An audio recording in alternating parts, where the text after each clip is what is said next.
Hello, so I am doing my presentation like this because I tried to do the Zoom recording multiple times. I did it for another class successfully, but for some reason it would only give me the audio and it wouldn't allow me to show my screen after I finished recording, and I tested it around 5 or 6 times and it didn't work. So I'm just doing the best I can and gonna record it like this of me presenting it, but I will definitely send you the slides if you want them. But yeah, so that's just kind of where I'm at right now, but hopefully that's all right, and we'll keep going on with the presentation. So this is about the Family Life Review Project and the life of Joanne. So I conducted an interview over FaceTime with Joanne, and she is from Castleton. She's 82 years old and she lives alone, but she receives help from her kids and grandchildren when needed. So initially I wasn't sure who I would interview for this project, but Emily was able to find Joanne for me, and I really enjoy getting to hear about someone's life from someone that I didn't know previously, and we had 2 sessions to allow for sufficient time to cover all of the topics. So, childhood and adolescence. She was born and raised in Pelican Rapids, and her parents had traditional roles. So her dad was the breadwinner, he was the farmer, he drove truck for another guy in their town, and then mom was the homemaker. And they never argued in front of the kids. All the kids were treated equal, but Joanne was definitely daddy's girl. She grew up with a lot of different siblings. So Al was the closest sibling to her. He was more quiet. Bob was the peacemaker, as she described. Keith was similar to Al. Gordy was also kind of a peacemaker. Dale passed away from Agent Orange. She described him as a gentle giant, and he was never front and center. And then Steve was the youngest, and he was very giving. And overall, the culture of she and her siblings was that nobody wanted to be front and center. So she said overall that she had a great childhood. They didn't have a lot of money, but they made do with what they had. She went to a country school and she would walk there every day. Overall, she got along really well with her siblings because they didn't have a choice, as she said. And also, quote, that's who there was to play with. So she played basketball in the barn growing up. The neighbor kids would come over to play. They would have picnics as a family, and she enjoyed going to Detroit Lakes at 4th of July. So just overall a really nice childhood, very country life, very humble. And her favorite childhood memory was birthday parties, having friends over. Her birthday was in February, so getting to have friends over in the winter was really fun. And then Christmas Eve with her dad's side and Christmas Day with her mom's side. Some of the hardships she went through: her dad and uncle, her mom's brother, were trying to make a better living for their family, and her dad went to Montana for a year to work in a copper mine, and it was very difficult for her mom to be alone with all the kids during that time. And then he realized it was too hard to uproot the whole family for what it's worth, for how much more he was making out there. So he decided to just come back and stay in Minnesota. Another hardship was just not having a lot of money, but everyone around them was living in a similar situation in rural North Dakota and Minnesota. So it was kind of like that's all they knew, but her mom would make their clothes, and they used a lot of hand-me-downs. And then also some hardships were family deaths. Her grandma and grandpa died while Joanne was a junior in high school, and the next year her other grandpa died, and she just remembers her mom crying. So her teenage years, some of her best memories were really just small town, rural get-together type things that even a lot of my friends and I did similar things in high school, and so that was kind of fun to hear about. But she and her friends would gather at Pelican River in the evening and go swimming and go to these resorts and go dancing. Dancing was a really big thing back then, and I wish it was still just as popular because I love to dance as well. But she loved to dance, and someone in their group would always buy some beer, and she said, quote, "I didn't love the taste, but I always drank some." and then they'd have parties in the pastures as well. School life, she rode the bus home since she lived in the country, so she couldn't really be involved in sports and things after school that were at the school, but she was really involved in church-related things, and she really liked the subjects English, reading, spelling. She also did a lot of babysitting. Her summer between junior and senior year, she and her friend got an apartment in Fergus Falls and waitressed, and she said they probably spent a little too much money too fast on shopping and movies and everything they wanted. But she said it was a fun adventure, it was a fun time, and she enjoyed it. Dating, she went on dates here and there, but she didn't want to feel tied down to anybody. She had a few relationships that were maybe a year and a half or just a few dates. But one day she went to a drive-in at Castleton. Another thing I wish we did more of, drive-ins. But she met a guy named Charlie, and her brother Al was kind of the instigator, she said, so he kept watch of them as they talked to make sure everything was safe and watch out for his sister. But Joanne was 20 and Charlie was 19, and they met there and they started dating that fall, and then they got married a year later, and the rest is history. But I like her quote, "Nothing wrong with having a little romance during the movie." But she said that people didn't display, in her opinion, she didn't notice as much PDA in those times as today. But, you know, she likes a little bit of romance here and there, so nothing wrong with that. So after high school, she went to cosmetology school for hair, and this was her dream since 8th grade. So she took the boards, passed, but then she decided to move back home, so she took the boards again. She got her first job at a hair salon owned by an older couple, and then she got married to Charlie, and he was a farmer, but he was also in the National Guard, and he was deployed for active duty for 6 months. And this was one of the harder times for Joanne because he was gone. This was the first time she was alone ever in life. She always either lived with her family, her siblings, or was with Charlie, but he was gone and she was in their apartment by herself, so she wasn't living with family or anything. And she said that was a hard time because she just, she worried about him being deployed, but also just being alone for that long. But he came back and they rented a farm together, and they bought used equipment and farmed there for 7 years. She said that the soil was not the best because the previous owners didn't use a lot of fertilizer, but they made the best with what they had, and they had 2 kids there, Paul and Jane, and then 5 years later they had Jill, which are their 3 kids. So some young adulthood hardships.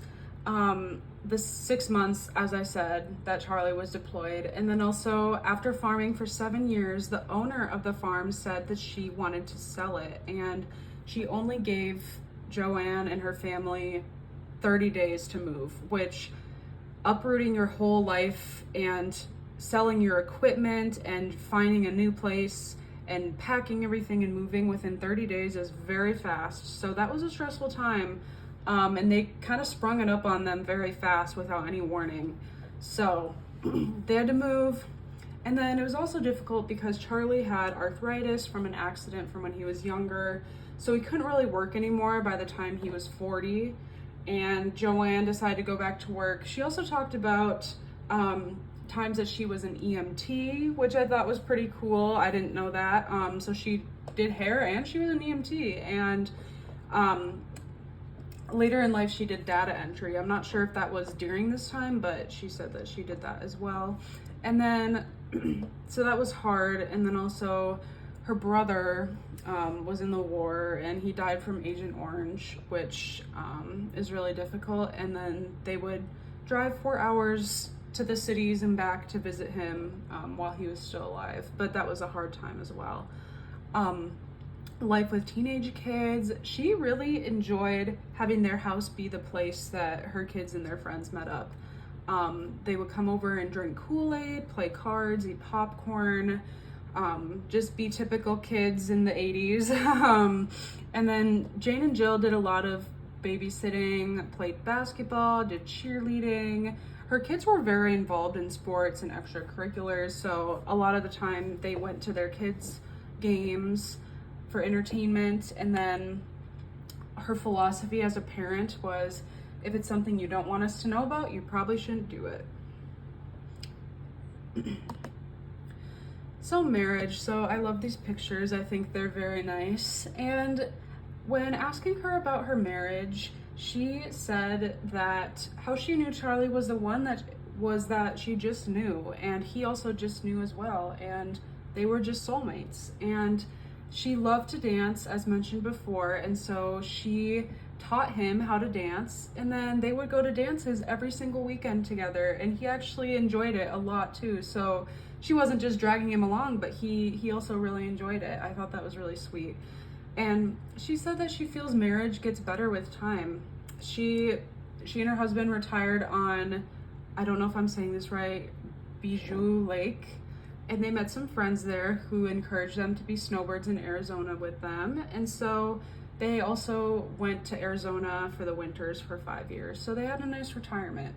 And then they decided they were getting older, there's some more health issues there, so they decided to move back to Castleton and adopted a rescue dog, Lola.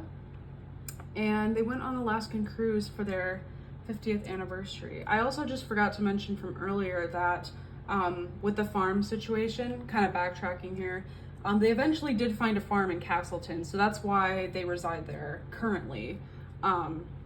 But that was a difficult time to find a place, but they found one in Castleton. So back to here though. So Charlie had 3 heart attacks while they were married, and then the 4th one would be his last one, and it caused his heart to stop right before surgery. And a difficult situation with that, I'll end up talking that in my analysis, but he did pass away in 2015. So grandparenthood. So Jane, Jill, and Paul have kids. So Jane has Matthew, Lindsay, and Kelsey. Jill has Drew, Tom, and Alex. And Paul has Bryce. And her grandchildren live nearby. Some of them go to NDSU. And then both her daughters, I'm not sure about Paul, but I know that they live nearby, and even Jill was there while I started the interview for a moment. She was at Joanne's apartment. So, but she said her grandchildren are always willing to help. She just calls them up. I need help with groceries. It's icy outside. They are there to help her, which I thought was really great. And she loves to give birthday cards with money to her grandchildren. And some hardships that she went through as a grandparent was when Lindsay got cancer. So those are actually triplets, Jane's children, and she got cancer at 11 months old. So that was really hard for their family, and especially when she's a mother of triplets. But she said her relationship with her children remained the same throughout the years, and she also believes, along with marriage, that life gets better when one becomes a grandparent. So, some reflections. Joanne said that she wouldn't change anything about her family life. So she said it was difficult with Charlie's health problems, Lindsay's cancer, her mother passing away very young. Her mother was in her 50s when she passed. But she doesn't have any regrets about personal choices that she made. And she said, you have to take the bad with the good. Life isn't a bed of roses. And no matter what, there are things that go well and days that are hard. You just have to deal with it and keep going. And her advice for young people is that you need faith. So whether that is through church, religion, or simply just faith in each other and the people you love, you need faith. And she also said to just trust in each other, give 100% to your partner, and to have patience. I thought that was a really nice conclusive advice to take for sure. And I also really enjoyed the part that she talked about like life being good and bad and just having to move on and take it as it comes. It's just helpful to hear that, because I think it's easy as a young person to think that it can all just be great all the time, but life is life, you know, you're gonna have good times and bad times. And she said overall she had a good life. She reached her goals of getting married, having kids, and becoming a hairdresser. So she's satisfied with her life. So my analysis, I looked at an article that said that 72 Norwegian couples were studied with an average age of 66.7 years old, and they've been married for 37.3 years. I picked this article because it seemed like a demographic that was similar to the one of Joanne and Charlie. Norwegian ancestry is very common here, and she does have some of that, and then also just being married for quite some time. So I try to find some resemblance there, but a quote from the article is that if the commitment is to the institution of marriage, or the state of being married, then there's a decline in satisfaction. But if the commitment's to the other person, then the relationship will grow and improve. So I picked this because based on how Joanne talked, she did have they had a commitment to each other as people, and she truly loved Charlie, and I believe he loved her based on how she talked about him. And so just with some of the things she said about, she felt that marriage got better with time. And yes, there's hardships within marriage, like any relationship, but the marriage itself, she said, got better with time. And I think that relates to this quote because it does say that there's an increase in love and just prosperity if you're committed to the person itself and not just being married for the sake of keeping that commitment. So I thought that related well to her, and what is difficult is keeping the commitment to the other person and not losing sight of why you chose them in the first place, and not just keeping the marriage together because it's convenient or you have kids or it's just what you know, but truly remaining committed to that person can be difficult for anyone, even people in love.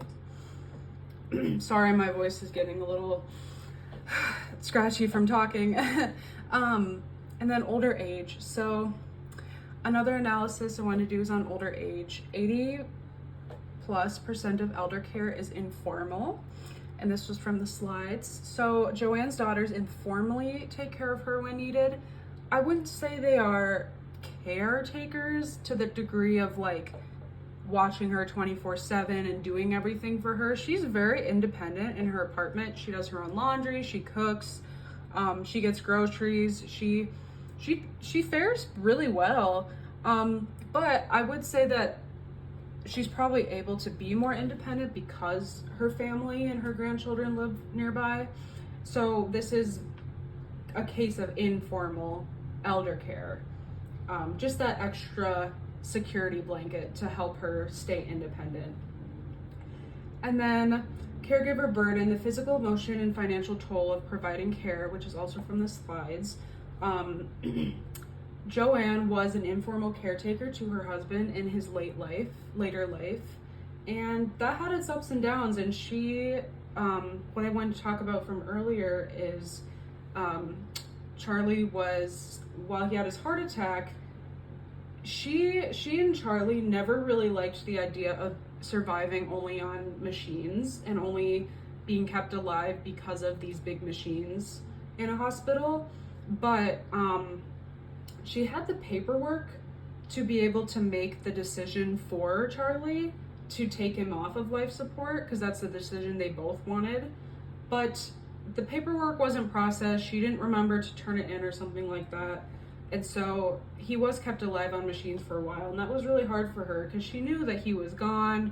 She knew that he wasn't there anymore, as she put it, but he was still alive for a little bit. I don't remember how many days, but a handful of days at least, just by being on life support. So that was hard.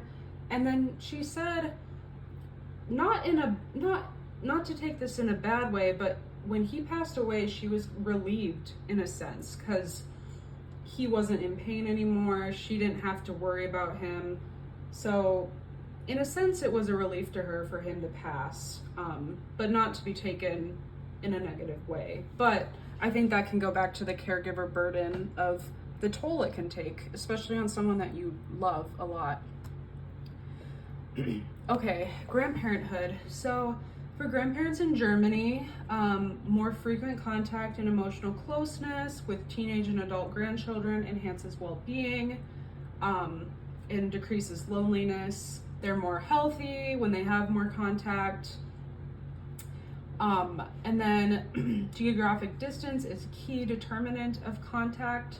I thought that these were good quotes. These are from the book that I cited later on, but I thought this was good because Joanne does have that contact. She has contact with her adult children, and her grandchildren are very nearby, always willing to help.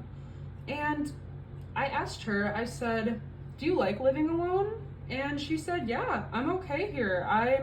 I'm just fine. I do my own thing and my family's always nearby. And she did not appear depressed or lonely to me. Of course, I don't know her well enough to determine that, but she said that she is doing just fine living alone. And yes, at first it was an adjustment, but she likes where she's at, and she likes living there and being independent, and she still has friends to meet up with where she lives. But I think that's a testament to having family nearby and having closeness to your grandchildren and your children, and geographically being close as they are. So that's how I related that to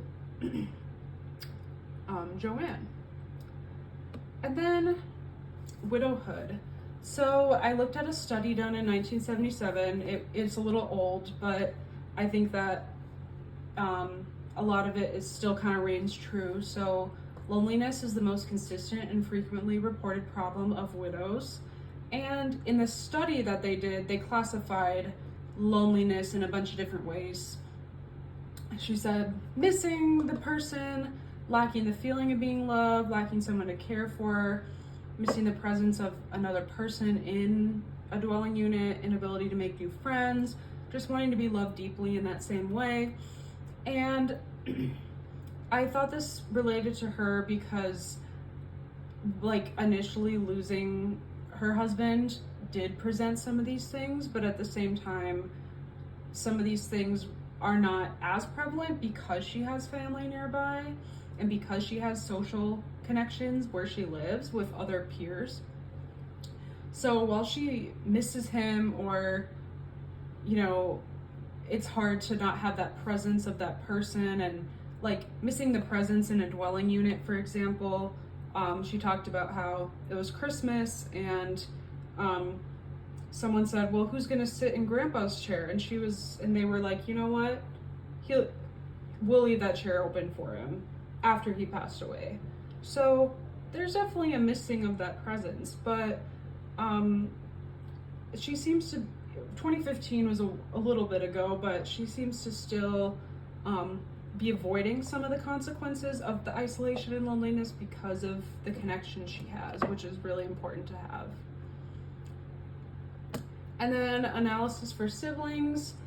Siblings are natural allies, and when I first heard natural allies, I thought of her brother Al being the instigator when she was first talking to Charlie and going on these dates in high school, and he was watching out for her, making sure that nothing bad was happening.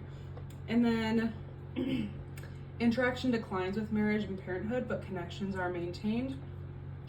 So she talked about in our talks how it's harder to all get together now. All her siblings who are still living are in North Dakota or Minnesota, but even then it is hard to get together and just have that same in-person connection as they used to. So I think that goes well with this, that the interaction does decline. You have your own family, and Joanne did define family as your little community, and it could be your siblings, your parents, but also aunts and uncles and cousins, all those people, is how she defined family. And that family is very important, and it's a foundation for your life and just who you rely on. So some final words. Joanne said, I have enjoyed participating in this interview. At first I wondered if I could remember everything, but this interview helped me to remember a lot of things about growing up. I think a lot of us have a story to tell, but we don't always get the chance to tell it. And that really resonated with me it made me really happy. I was actually kind of sad to say goodbye to her. I really enjoyed talking with her, and to hear her say that some people have a story but they don't get to tell it, and the fact that she's glad that she got to tell her story to me was really meaningful. And today she keeps herself busy by gardening tomatoes and cucumbers, sewing, making mittens for school kids who don't have them, and making quilts for her grandchildren. And she says she keeps herself busy. She always finds something to do, and I think that's really important, is for the older generation to have connections and personal contact, and also to not be bored and to have stuff to do. And so it appears that she's doing those things really well. And overall, I'm just so grateful I was able, I don't know why that I is lowercase, that's kind of embarrassing, sorry. But I am so grateful that I was able to interview Joanne and learn more about her life and her insights. And yeah, I just really enjoyed my time, and I'm just really glad that I got to talk with her and get to know her some more. And she loves to talk, she loves to share. So it was a very enjoyable experience. And yeah, I'm just really thankful I got to do this. So that's the end of my, oh, that's my reference page. I can also send it, send the slides over. But that's my reference page. And yeah, that's my presentation. So hopefully you enjoyed, and that is all. So bye for now.